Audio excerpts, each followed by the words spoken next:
What is the relationship between my will and my actions to outcomes in the world? um, Magical mystery. Yeah. It's like 100% and zero at the same time. It's really cool. Transcendence, man.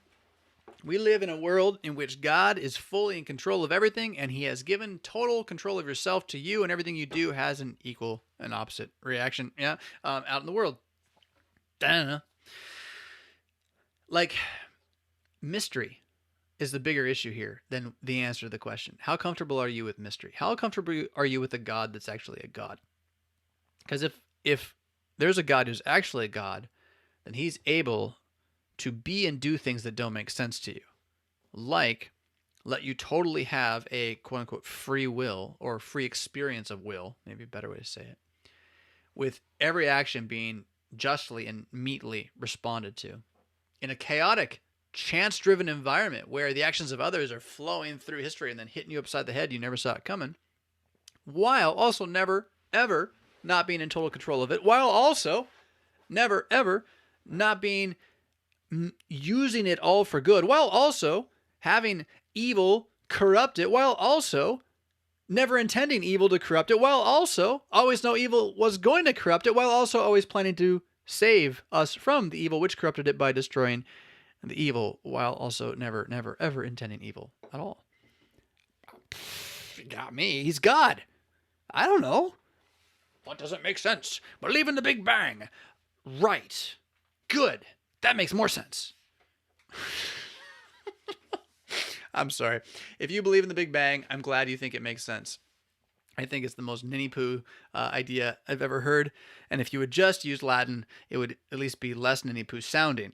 But it really is ninny-poo idea. That so you're what is it? Nothing exploded and became everything that was still without form and void. That then accidentally ran into itself over and over again until it became something, which then still was just stuff and not sentient, but then completely unexplainably it became sentient, but not really like us, like in an uncomplicated way that could not really reproduce, but then it was able to reproduce, and over reproducing accidentally and dying and struggling a lot for a very, very, very long time, it eventually made more complex sentient stuff that eventually, with a lot of death and pain and struggle, became us, accidentally here, able to think these electrochemical thoughts flying through our heads, which are themselves just more chaotic accidents that we now think make sense and assume to be the arbiters of truth. So we can look at it and say, well, it must have all just exploded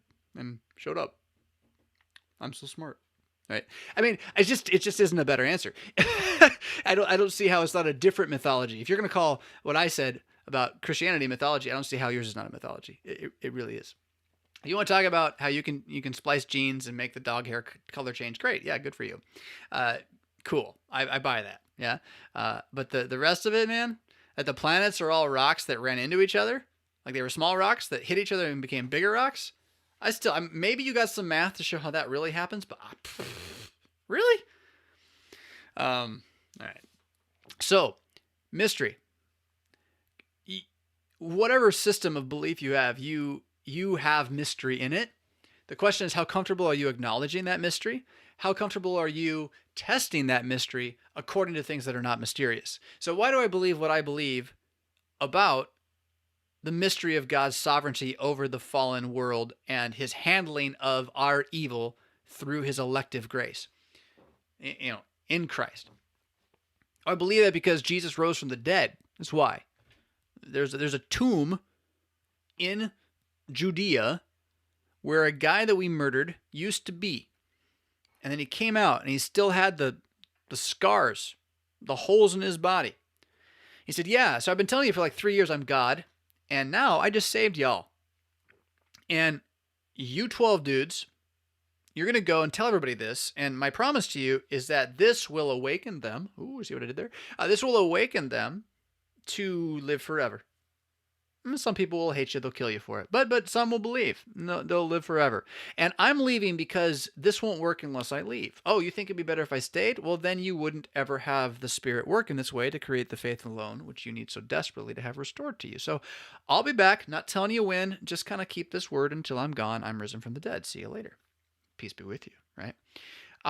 Because of the historical veracity of that event and its tangible provability, way more tangible than the Big Bang, dear heavens, I then accept what that God, man, Jesus, and his teachers, prophets and apostles say about our existence. And that goes into every direction, right? So then, when it comes to the question of my will, my action, outcomes in the world, and God's sovereignty of it, I let all the words just sit there. And the words sit there, like I said at the start. You have complete willful control of yourself. Granted, your will, I just hit my head as if my will is just my head. It's not just your head, it's your flesh. See what I did there? It's your flesh. It's your emotions.